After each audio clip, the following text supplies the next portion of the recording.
I don't know which it is, whether it's bees or wasps, but one of them, when they have an intruder, Right.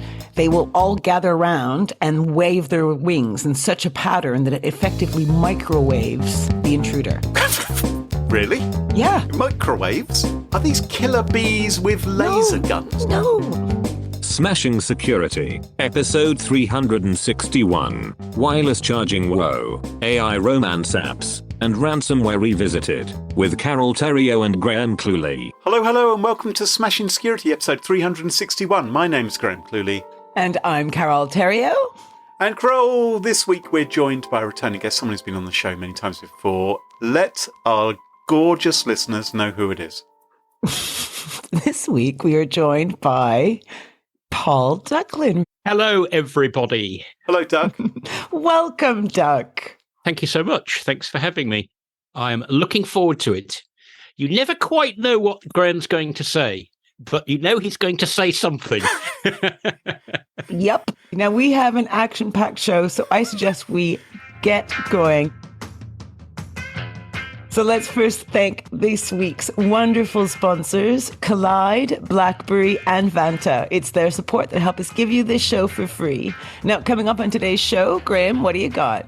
Well, if you think you're bready, I'm going to be talking about toasting things.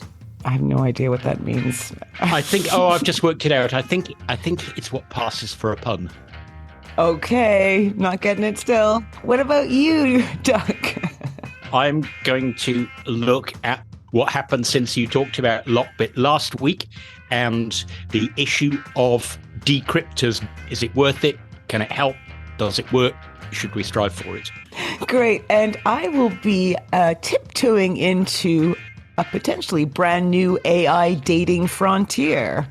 All this and much more coming up on this episode of Smashing Security.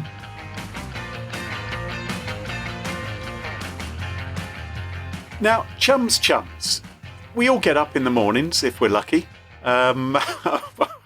Hopefully. You get up, you wake up, you have some breakfast. Big fan of toast me. I don't know what your peculiar choice of... what do you slather on your toast? Anything in particular? Oh, I like a bit of marmalade. Marmalade? Marmalade is just jam under another name, isn't it? Yeah, but it's delicious. I like shredless marmalade. Which I always used to think marmalade had those bits in it, but when I discovered you can have marmalade without the bits, I was much, much happier. I'm a big fan of Marmite. Ugh. Marmite's pretty good. No, it's pretty good. Peanut butter?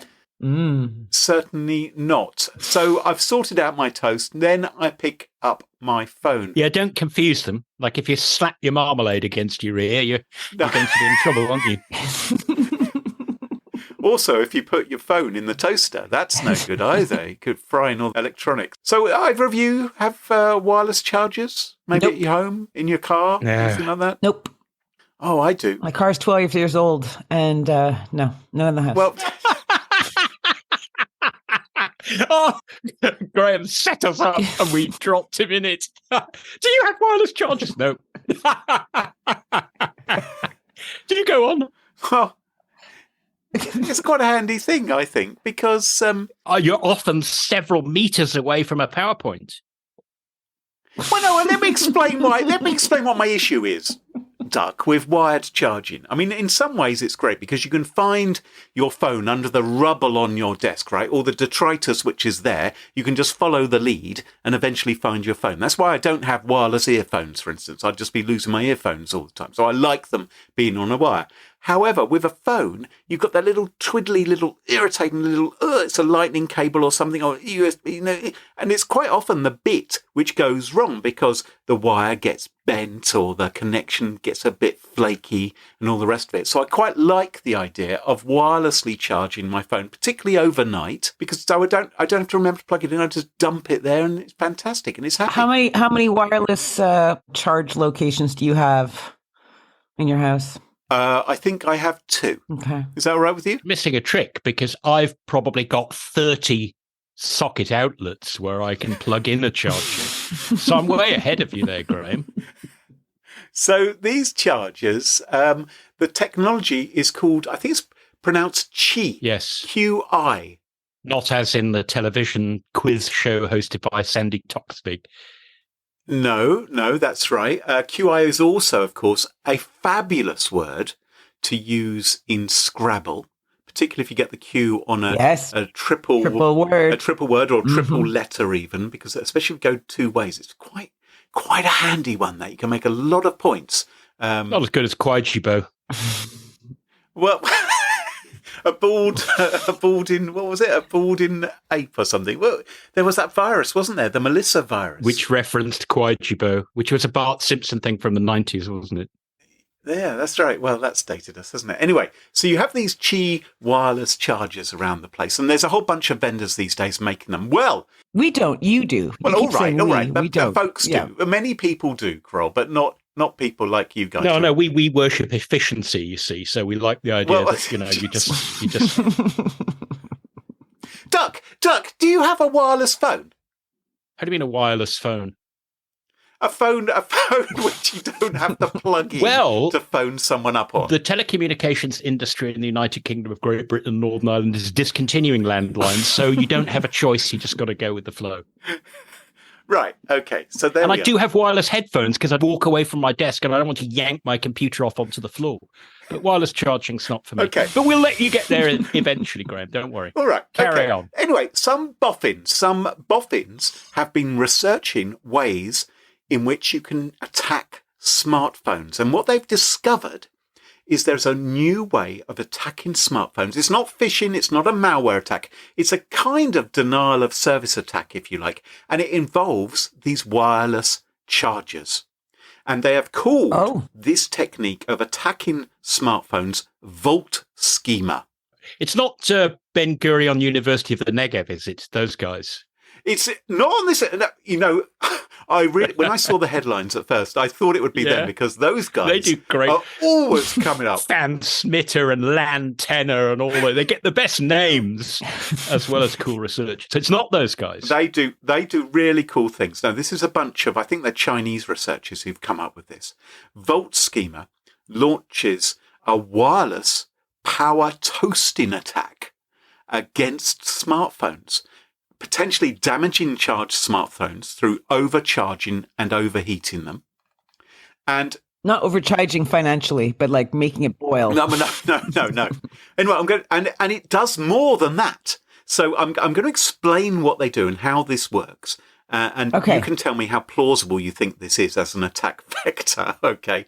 They have tested 9 different top-selling commercial off-the-shelf wireless chargers made by people like Anker, who produce loads of these things. You know, the sort of thing you can pick up on Amazon for maybe about £20. So when you say off the shelf, you mean not off the shelf through your mailbox? All right. Okay. All right. Yeah. But you could also go down. All right. You could also go down your local electronics shop and probably buy these kind of things as well. So normally this is how wireless charging works, right? You've got your outlet, your wall outlet, which is connected to the charging device. And that is sending AC current, right? Alternating current down the wire to that. Inside the charger, there's some sort of components and technology which turns the AC power into DC power. So we've gone from AC to DC. We've now got direct current. That's the kind of power that your devices use. Am I correct so far? Because I'm not really an electronics whiz. Bells, Graham. I have no idea what's going on. That was a rock and roll pun. This is an AC/DC thing, is it? It All is. right. So, God. I need to pay more attention. Okay, I'm listening. The charger uses the DC power to create an electromagnetic field. Fun. It uses that to wirelessly transfer energy to your phone. All right. Now, these boffins have discovered in their VoltSchemer attack that, of course, there is noise in power lines. So the power lines from your walls, the power signal isn't always entirely smooth. There are tiny, super fast fluctuations, electromagnetic interference or noise, if you like. And what VoltSchemer does is it performs an attack by intentionally making the noise coming from the power supply much bigger and in specific patterns. This is like bees or like wasps when they kind of microwave It's exactly someone. like bees, Carole. Yes, what they've done is they've taken a wasp's nest and they've shoved it down a wire. I don't know which it is, whether it's bees or wasps, but one of them, when they have an intruder, Right. they will all gather around and wave their wings in such a pattern that it effectively microwaves the intruder. Really? Yeah. Microwaves? Well, that's the term I remember. I will do some Googling. Are Listeners, these correct killer me. bees with laser No, guns or something? no. What are you talking? What? Okay. Will you show your ignorance? I will put a link in the show notes. Duck, have you heard about this? You've lived in some crazy parts of the world. You get bees all around the globe. I can imagine it. I mean, insects. Didn't I just read about an insect that can make a noise as loud as a gunshot? There are surprising things out there, Graham. Right. Okay. All But right. let's carry on toasting. All right. Okay. So VoltSchemer makes the noise coming from the power supply much bigger, right? Uses specific patterns. And this apparently fools the charger. The charger misinterprets the manipulated noise coming down the power signal as instructions. And these allow the charger to do a number of things. So it will, for instance, send very strong charging signals that can damage your phone by overcharging it or going to excess. They can even, they said, change how the charger communicates with your phone by sending voice commands, is what they say. Wow. Now, this begins to sound completely bonkers, right? They claim it can send inaudible, by the human ear at least, voice commands to your Siri or your Android Google Assistant. They also say, as I said, they can overcharge or overheat your devices, and they can hurt other valuable items as well, which might be in the vicinity or sitting on top of the charger. Like toasters, like battery-operated toasters. So if, for instance, you were to leave your car key fob on the charging pad. Do you do that? Well, no, I don't, but if you did, and sometimes people put these charging points into their desks, it's just like a flat desk, and they just plonk their phone on their desk in a particular place to charge it. Yeah, you get them on the upper deck of some of the Oxford Bus Company buses. That's Oh, true. Yeah. Yeah. Where you sit to work, they have a USB charger and they have the Qi thing in the middle of the desk, a little coil sitting there, so you can just stick your phone down and charge up while you're coming in from the station into town. I had a car which had a wireless pad in it as well, which is somewhere where you would naturally put your key fob, for instance. And they found that the key fobs couldn't just be sort of ordered to overheat, but in one case detonated, and there was an explosion as a result. A paper clip, they managed to increase the temperature of a paper clip to 280 degrees Celsius, so over 500 degrees Fahrenheit, which then could actually burn paper and documents. So if you had important documents lying around, SSD cards, USB drives, again, suffered permanent data loss as a result of these kind of attacks. Credit cards, passports with NFC chips, magnetic stripes got wiped, all because this VoltSchemer attack was able to fool the charger into carrying on charging, and indeed tell the phone not to cut off and not to say, oh, I've had enough, thank you. It could actually fool it into thinking, no, just keep on going until they get hotter and hotter and hotter. Is this in the wild? Is this in the wild? No, it's not. It's not, as far as we know, in the wild. These boffins have done it as an experiment. It's just like those guys at Ben Gurion University in Israel who are always finding these crazy attacks, which are completely theoretical. This is as well. But it does appear to affect a lot of popular wireless chargers. The researchers have reached out to the manufacturers with suggestions on how these kind of systems could be better protected in the future. But they say that there's cost implications of implementing their mitigations. And of course, these devices, they sell dirt cheap. And also, if you've already got one, so I've got two of these in my home already, am I really likely to go and, get a new version of them? It's not like I can patch them over the internet. Yeah, why not keep a fire hazard in the house? I agree. Well, you've got the toaster already. That's dangerous enough. Yeah, but that has an on-off switch, right? I'm presuming these things are like on all the time. They're plugged in all the time and constantly waiting for a phone to land on them so they can do their magic. Did they say which phones were vulnerable? Because it sounds as though if the phone could agree to overcharge itself and overdo its battery via this Qi charging, then surely those phones would have a similar problem with today's USB chargers, some of which can deliver power in excess of 100 watts.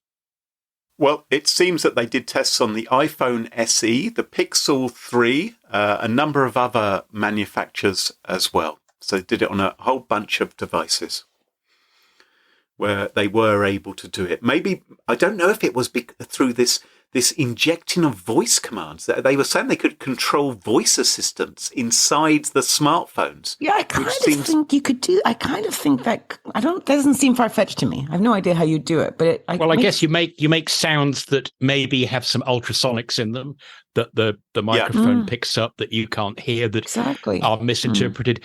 There's an easy fix for that, which you should apply anyway, and that is, please, everybody, don't, no matter how convenient it is, leave Siri or the voice assistant enabled at the lock screen. It's meant to be a lock screen, not a very partial lock screen.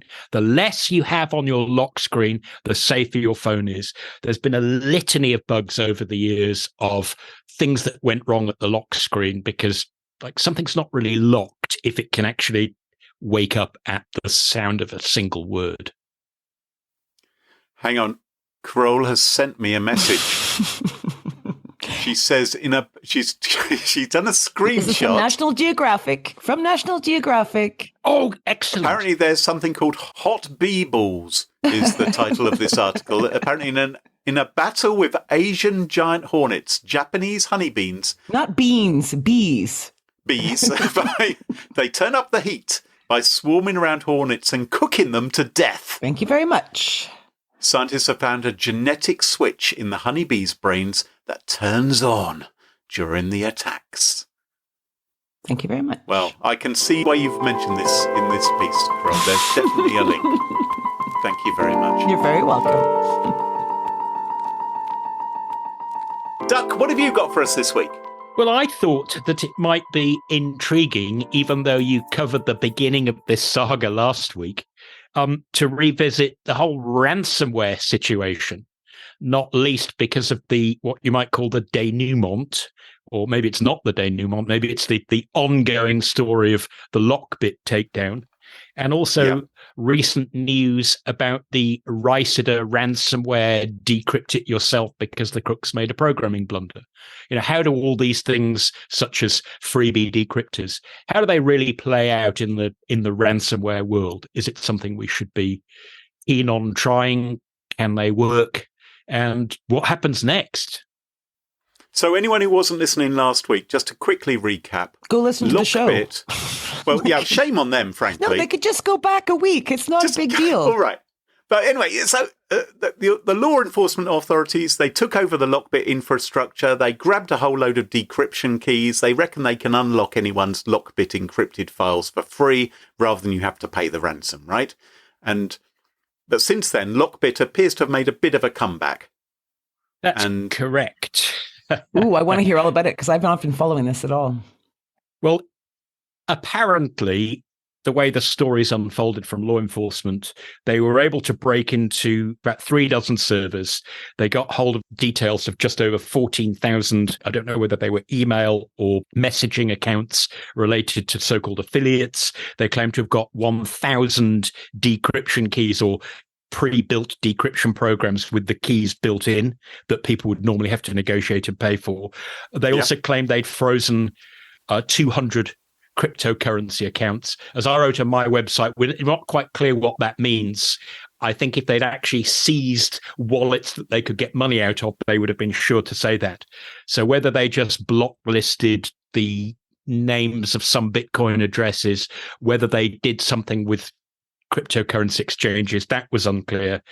And they promised a big reveal, didn't they, Graham? The law enforcement. They said, "Hey, you know how they do the countdown on the page?" So they because they had access to some of the dark web pages, which is quite compelling evidence, because obviously if you take down their public domain names, the onion sites, the stuff on the dark web still remains. That's harder to find. But in this case, they were defaced, and they didn't just put seized by law enforcement. It had all the little windows saying, hey, countdown to reveal, countdown to reveal. But what they were going to reveal was not data that had been stolen by the crooks. It was stuff about the crooks themselves. Yes. Unfortunately, we don't know what really happened, but they promised they were going to dox the leader of it, who was LockBitsupp, supposedly the big cheese. And then at the end, they just put up a cat picture, and there was one line in there that said, LockBitsupp is now cooperating with law enforcement, as though, well, we're hoping to get something out of this person. And of course, as often happens in this case, you've taken down the servers. If somebody knows how to set up one on a dark web servers, they can probably do it again. And that's what happened. And on the 24th of February 2024, a person claiming to be this LockBitsupp person came back with a 2,800 word essay. Well, it was quite a weird, rambling story about how it all went wrong, but I'm actually cleverer than I sound. And it was a bit the lady doth protest too much, wasn't it? It was. Thinks yes, that's exactly what I thought. And and I'm glad you got the Shakespeare in, because I think we need a little bit of that every time. What I did find intriguing in there is, I hadn't heard this term before, but this seems to be the new way of repitching ransomware, is basically, and I'm assuming it's a guy, he describes his business as post-paid pen testing. How do you like that? And he's saying, what I'm going to do now is I'm going to be a bit stricter about who I take on. So if you want to be an affiliate, you have to prove that you are pen testers who work on a post-paid basis. So that's send me your passport so I can identify you perfectly. That's the legitimization of, hey, it's just a service. And like, if you pay the money like you would to a regular pen tester, then you just do the legal agreement afterwards, not before. One fascinating part of this 2,800 word ramble was, actually, they only got in because I got lazy. Now they've re-energized me. I'm going to be fine. And yes, the rumors you may have heard about how the FBI, etc., broke in are true. I was hit by a remote code execution bug in PHP that was patched on the 3rd of August 2023. And then there's this long, as Graham says, the lady doth protest too much, methinks, which going, well, this could have caught out anybody who didn't patch. You're thinking, yeah, but last August is quite a long time ago. That's a long time, even for me. And to me, a big thing at the end was trying to reinforce this idea that the FBI claim that they had retrieved evidence from the servers that people who'd paid the money to suppress their data leaks nevertheless had their data retained on the servers. Yes. Now, if that's true, that's very good news for all of us good guys, because it completely undermines the main reason most people pay. Like, when you pay for the decryption key, you know whether the person is being, how can I say, is truthful the right word? You try the decryptor, either it works or it doesn't, and it's sink or swim, and you know whether you got the real decryption key. But paying for the negative, you never know, are they going to keep the data? Has someone else already got it? So the Lockbit ramble was basically, no, that's all lies. They didn't get any data. There's no evidence that we've been keeping data that we claimed we delete in return for the payment, so we haven't undermined the business model. Yet the fact that those servers were insecure due to operational cybersecurity blunder, such as being vulnerable to a 6-month-old vulnerability, how on earth can anyone then claim that their data hadn't been plundered? Right. Yeah. So I'm wondering / hoping that this will make people think that paying up really isn't worth it, because the entire, if you like, business prospect is undermined. You can test whether the decryptor works. So generally, my understanding is most ransomware crooks make sure that their decryptors work, because it's easy to see if they're leading you down the garden path, if they sell you the thing and then it doesn't work. But you can never really have any proof, positive proof, that they deleted the data they claimed. And LockBitsupp, they can't be confident that someone else hasn't exploited the same flaw. That's what I mean. Right. Like they were vulnerable. Who knows who else has got that data? It could have been going on for ages, couldn't it? Different vulnerabilities mean some other criminal gang has for ages been grabbing data from the Lockbit gang and doing whatever the heck they like with it. And this would not be the first time that crooks have gone to war with each other by pwning each other's servers as a way of getting back at each other, or I guess having what amounts to post-paid pen testing fun amongst themselves. So it looks as though the sort of underlying business model of this whole pay to have your data deleted has been visibly undermined by this long disposition by LockBitsupp. Hey, don't worry, guys. I was just slack about this vulnerability for 6 months because I was too busy spending my money and enjoying myself. Now I'm re-energized. I've now patched my servers and I've made some modifications to PHP. From an operational security point of view, which is really, really matters if you're trusting the person to delete your data and not have it stolen themselves, why would anyone believe them in future? He should really have sent an apology email, shouldn't he, to his clients, to all those corporate customers who've been paying Dear customers, we take your security seriously. Now.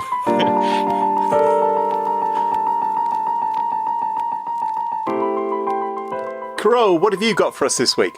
I am going to look a bit at the dating world to start off with.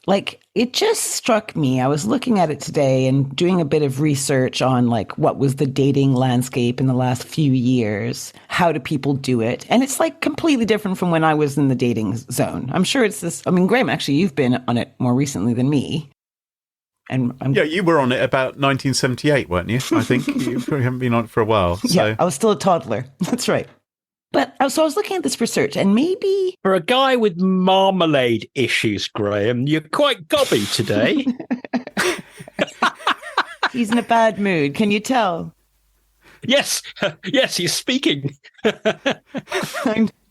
So maybe there's no surprise that of the respondents in this research that Forbes summarized, right? Half the respondents use online dating apps to find dates. But then stuff got weird. So overall, respondents were more concerned with emotional cheating than physical cheating. And I was I didn't really understand what that meant. And it means if you're cheating, if you're fantasizing about another person in a romantic way. So basically mind control. No? What do you mean mind? How's it mind control? I don't understand. My partner gets mad at me going, were you just thinking about Jeff Goldblum? Were you? Did he have a shirt on? Did he? Well, it's over. You're cheating. No, Carole, there's a difference between you fantasizing about Jeff Goldblum, who you've never met and are unlikely to ever have go swinging with or something, or... He unleashed the world's most famous virus, didn't he, Jeff Goldblum? who he did. Mac virus as well. Who says Macs don't get viruses, eh? Who claims aliens don't use Macs? That was a good, lucky guess on his part, wasn't it? But Carole, if you were fantasizing about Alan in the office, who you sometimes go to play badminton with, then your partner would be right to be concerned, I think. Well, I wouldn't be telling them, presumably. Anyway, I found that, I think physical cheating might be a bigger deal, personally, right? So apparently... yes, but there's gradients. Having sex with someone who's not your partner is a close fourth. That was the first thing on their list, was fantasizing about someone. Maybe the deal is that many people who use dating sites never end up meeting up with the person because they're on the other side of the world. So actually all they've got is the emotional side. And we know that can draw people in very deeply, even when they're deeply suspicious that they're being scammed, which is why romance scams are often such a terribly long game thing that you just feel so sorry for the people who get drawn in. I would be upset if I were a woman whose partner was on Ashley Madison chatting up someone for months and months on end, not only that they're emotionally committing to this person, but also that the person they're probably chatting to is a bot anyway, who isn't a real person. So it's like, you're stupid and you're emotionally cheating on me. And you're sharing your data with an organization that doesn't have has a non-stellar reputation when it comes to cybersecurity. Yes. Well, look, I just think after looking at all this stuff, I just thought, I don't blame anyone for thinking like, F this, people are nuts. And I'm going to just go fully digital. And why not, right? The generative AI world exploded like an unsettled stomach more than a year ago. And now we are awash with all manner of AI, including love AI. Your metaphor took me by surprise there. I was confused by digital, to be honest. I thought I had a different image in my head. But anyway, okay, so we're talking computers. No, it was the other word beginning with D that washed me away. Carry on.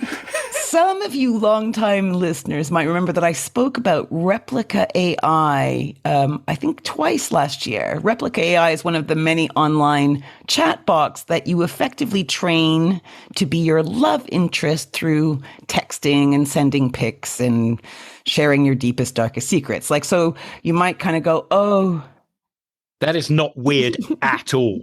You might go like, oh, I really love chess and I really love Doctor Who, but I hate everything else. I'm beginning to understand your exploding stomach metaphor a bit better now, I'll tell you. Yeah, that's peculiar, if nothing else. So I actually downloaded this Replica AI, right, to play around with it. And honestly, it was, well, you might remember I said this on the show a year ago, but I lost interest very quickly because it just didn't work. It just had no conversational ability whatsoever. It just kept going, what's your favorite movie? Do you like the color red? Independence Day, obviously. You know, so I lost interest in for even research purposes. But thank God we have organizations like Mozilla's Privacy Not Included. Now, Privacy Not Included, link in the show notes, is a website dedicated to reviewing all matter of smart paraphernalia and exposes the bits hidden deep in the privacy notices. So we've talked about them before as well. I was thinking about that when you were saying if someone gets sucked into this and they keep telling them more and more and more to try and train this bot to be more like what they want to be, like eventually you're kind of going to tell them everything, aren't you? That is a very interesting point, Duck, and a scary one, right? So that's the kind of thing that Privacy Not Included will ask. Like, they're just going to see, like, what data are they taking from you and is your privacy safe? And the point is to help us make better choices when it comes to buying smart tech. So these people released some findings earlier this month on a smattering of romantic AI chatbots. Now, I'm guessing, well, I don't want to guess. Do you boys think that they found the purveyors of AI romantic chatbots were privacy forward thinkers securing their romantic AI services for the paying customer? Yes.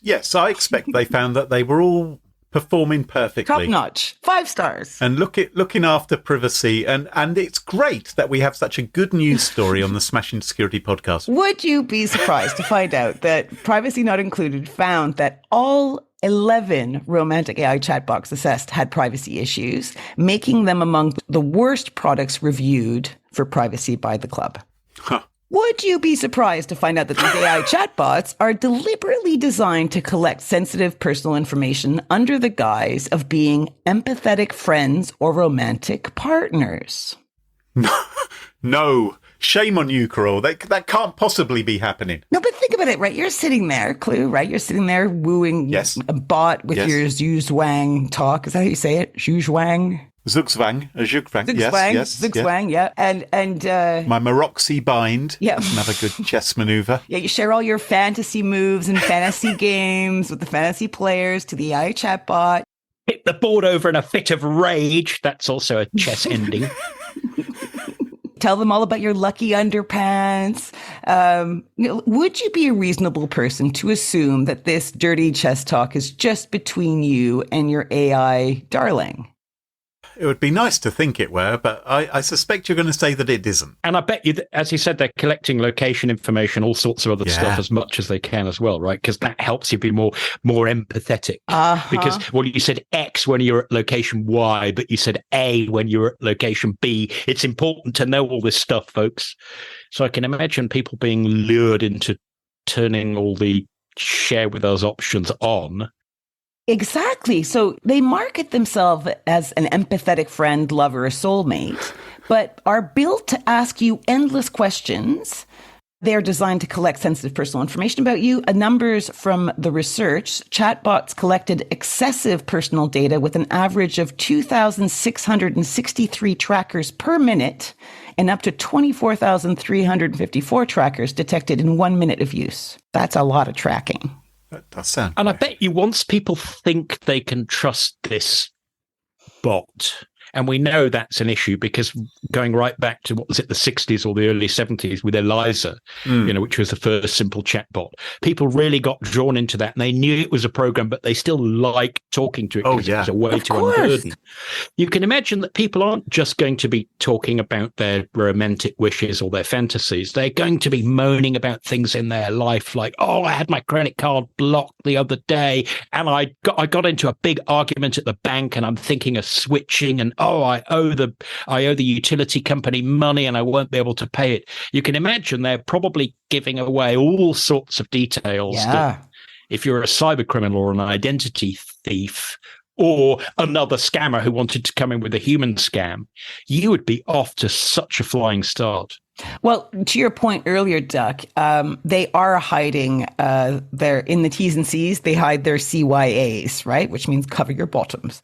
And one reads that they may collect excessive personal data, even health-related information from you, like your sexual health information, use of prescribed medicine, and gender-affirming care information.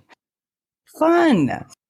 So are people telling their AI chatbots that they're taking heart medication, or they're just... Sure. They would go, hi, honey, poochie poo-poo. No, but I've got such a hangover today. I was at such and such a club. I spent $400 I couldn't afford. Just I sucked back 4 bottles of Bailey's. Not feeling great today. Wow.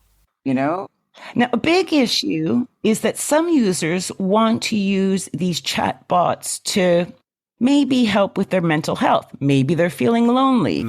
Maybe they're anxious. And many of these AI chatbots, these romantic versions, are peddling the message that it's a self-help program. So that's what Talkie Soul AI calls itself, a self-help program. Eva AI Chat and Bot Soulmate bills itself as a provider of software and content developed to improve your mood and well-being. So they're actively urging you to say more than you reasonably would. Yes. And Romantic AI Chatbot says, here to maintain your mental health. But look at Romantic AI's T's and C's, and it says Romantic AI makes no claims, representation, warranties, or guarantees that the service provide a therapeutic, medical, or other professional help. You would think that the people behind them by now have thought, I wonder how we could make some more money. I wonder if we could sort of integrate into the conversation some advertising. So they say, oh, that sounds terrible. Maybe you should go out to the disco tonight. I hear there's a good one just on the road. Yes. Or worse. Yes, Minority Report does dating. But there are some serious examples of harm. So one of Chai's, that's another Romantic AI chatbot, reportedly encouraged a man to end his own life. He did. A replica AI chatbot encouraged a man to try and assassinate the Queen. He did, or tried to. Yeah, I was going to say, crikey, that's... Missed that story. They hushed that up well. No, I know what you mean. Yeah, but now that these AI chatbot bots are covered by all their legalese, these Romantic AI chatbots can let their chatbots ask any question, right? The chatbot can ask anything and hoover up all the answers the customers give, all in the name of providing love, AI styly. Be aware before you share. Yeah. The old rules work the best. I can totally see the draw. My experience, it was a year ago, but it was pretty poor. But go check out Privacy Not Included, see what they say, and make your own mind up. But don't go in with your eyes closed and your Yeah. Anything else open. Thank you very much. Good night. With Cylance AI, the team at BlackBerry are helping you keep one step ahead, stopping more attacks earlier and with less effort than other solutions in the market, and that's independently tested and proven. The lightweight AI offers broad coverage, consistently low false positives, and quick threat responses, supporting endpoints seamlessly. Now, many solutions boast about how little time it took them to respond after a threat emerged, but with BlackBerry's Cylance AI, you'll find out how long before, and it can be months or years, it has already protected its customers. Staying one step ahead is central to everything BlackBerry does, and in fact, it's your 24/7 AI-driven security partner. So visit smashingsecurity.com/BlackBerry to find out more, and thanks to them for supporting the show. You've probably heard us talk about Clyde before, but did you know Clyde was just acquired by 1Password? Well, that's pretty big news, since these two companies are leading the industry in creating security solutions that put users first. For over a year, Clyde Device Trust has helped companies with Okta ensure that only known and secure devices can access their data. And that's what they're still doing, but now as part of 1Password. So if you've got Okta and you've been meaning to check out Clyde, now's a great time. Clyde comes with a library of pre-built device posture checks, and you can write your own custom checks for just about anything you can think of. Plus, you can use Clyde on devices without MDM, like your Linux fleet, contractor devices, and every BYOD phone and laptop in your company. Now that Clyde is part of 1Password, it's only going to get better. Check it out at clyde.com/smashing to learn more and watch the demo today. That's KOLIDE.com/smashing. And thanks to them for supporting the show.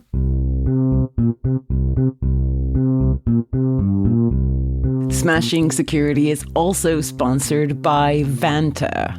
Managing the requirements for modern security programs is increasingly challenging and time-consuming. Enter Vanta. Vanta gives you one place to centralize and scale your security program. Quickly access risk, streamline security reviews, and automate compliance for ISO 27001, SOC 2, and more. You can leverage Vanta's market-leading trust management platform to unify risk management and secure the trust of your customers. Plus, use Vanta AI to save time when completing security questionnaires. Smashing Security listeners, you get 20% off Vanta. All you lucky sausages have to do is visit vanta.com/smashing to claim your discount. That's V as in Victor, ANTA.com/smashing. And thanks to Vanta for sponsoring the show. And welcome back, and you join us at our favourite part of the show, the part of the show that we like to call Pick of the Week. Pick of the week. Duck, pick of the week. I always forget that bit. Pick of the Week is the part of the show where everyone chooses something they like. Could be a funny story, a book that they've read, a TV show, a movie, a record, a podcast, a website, or an app. Whatever they wish. It doesn't have to be security related necessarily. Better not be. Well, my pick of the week this week is not security related. I do a lot of public speaking, but increasingly people say, well, no, we don't want to see you in public, actually. We don't want you showing up. Instead, can you do it down a Zoom call or Microsoft Teams or Google Meet? Can you do it down a camera instead, which is great for me because I don't have to put any trousers on. So I'm doing a lot of talks online. And sometimes, they say, oh, can you just talk for an hour? And I'll be honest with you, I find it a bit tricky because it's much easier when you have the roar of the crowd, the smell of the grease paint, when you can see the horror in the audience's eyes as you start to tell a story. It's good to have some feedback. So it's a little bit hard just talking straight down the camera. Graham, yes. What would you find more difficult? Talking for an hour or listening for an hour? I rest my case.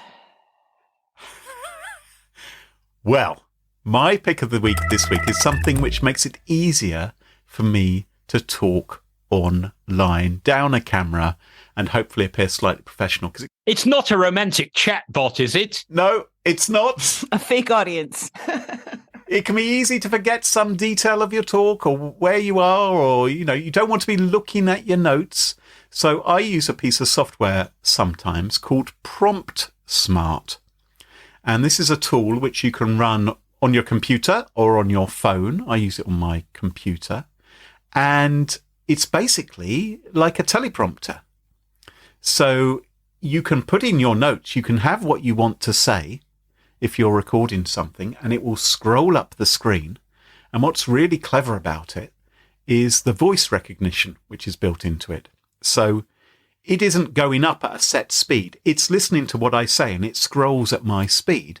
So it will be as quick as I choose it to be.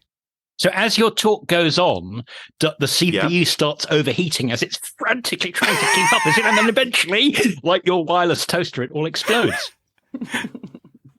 And its paper clips are setting its documents on fire. What I really like about PromptSmart is that the voice recognition works so well that if you go off script, which I am prone to doing, I think, I'll just tell this story as well. I'll tell this anecdote. It will wait. And it will wait until I come back, or it will catch up. It doesn't require me to say every word.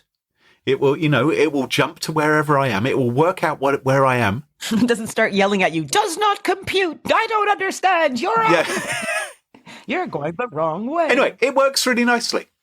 Does it have a little tick box that you can turn on that is cough mode, so that if you're way off script, it goes and sorry, folks, and it guides you gently back. Anyway, my pick of the week this week is PromptSmart. Thank you very much. Duck, what's your pick of the week?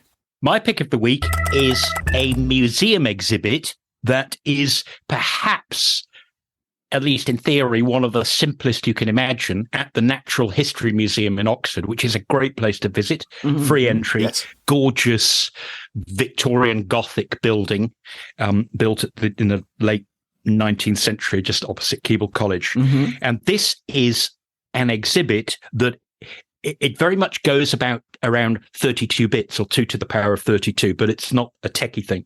Basically, the atrium of the main gallery of the museum is just short of 40 meters across. That's where they've got the iguanodon skeleton and the T-Rex skeleton and all the cool stuff. But if you go up into the coffee shop at the sort of portico on one side on the first floor, and you look across those, it's just under 40 meters. Well, that just happens to be 1 divided by 2 to the 32 times as far as it is from the Earth to the sun. So it's basically 1/4 of the scale of the distance from the Earth to the sun across the museum.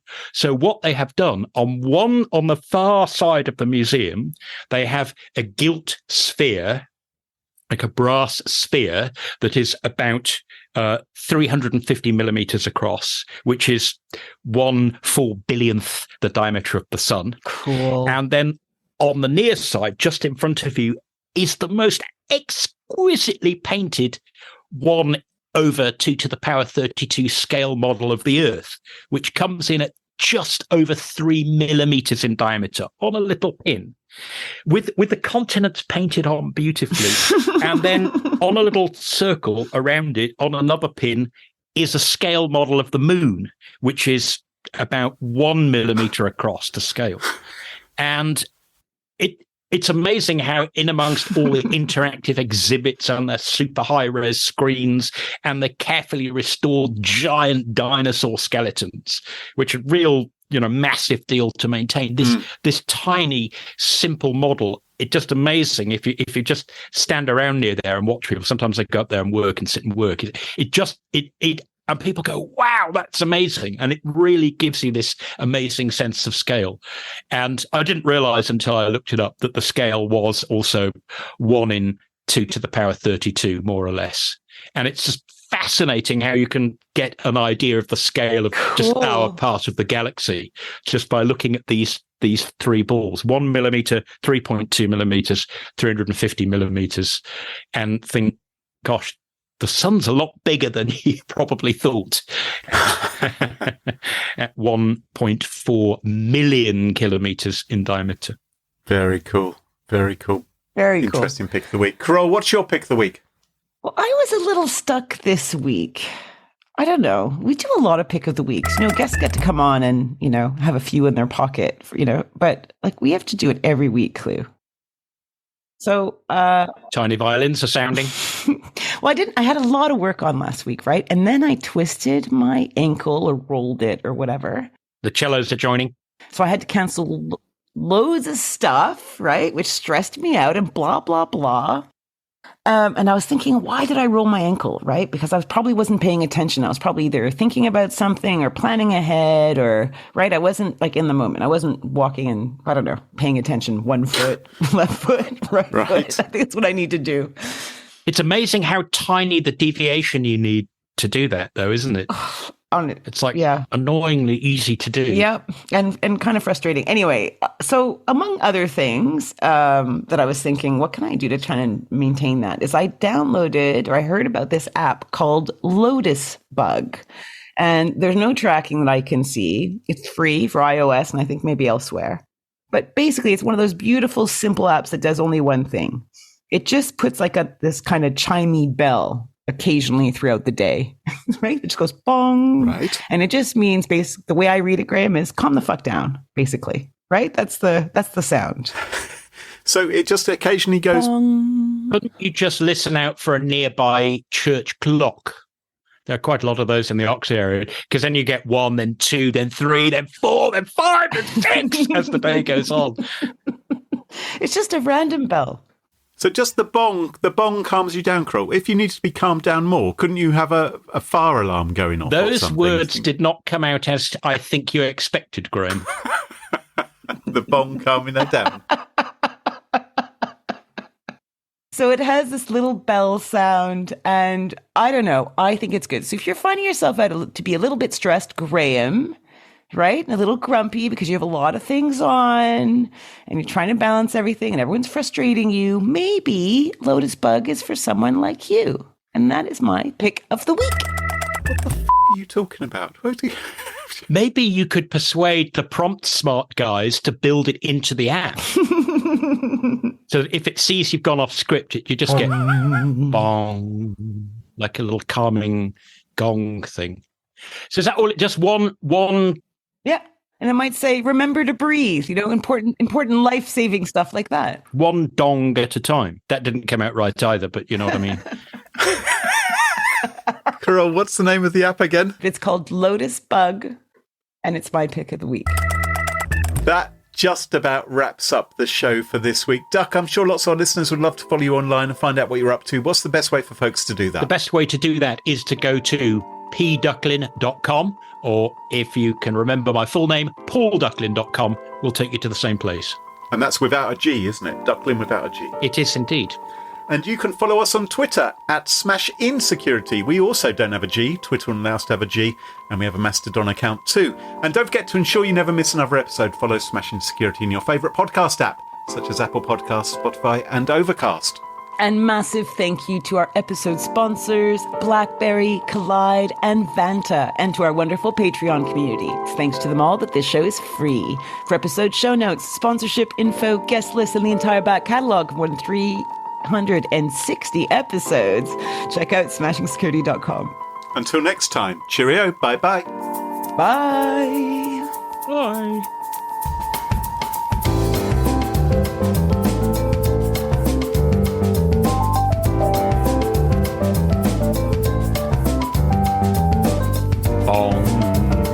I think it would do you good, Graham.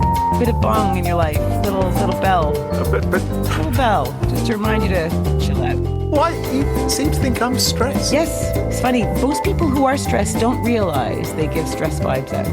Yeah, you might not be stressed. Maybe it's everyone else is stressed on your account. Yeah, everyone around me. Maybe that's how it works. Yes, they're worried about me. Maybe that's the anxiety. Just saying. Thank you very much, Duck. Thank you for having me. It was great fun as always. Thank you, Duck. You're lovely. Thank you. Cheers. I've got to go, guys. Bye. Bye. Bye-bye.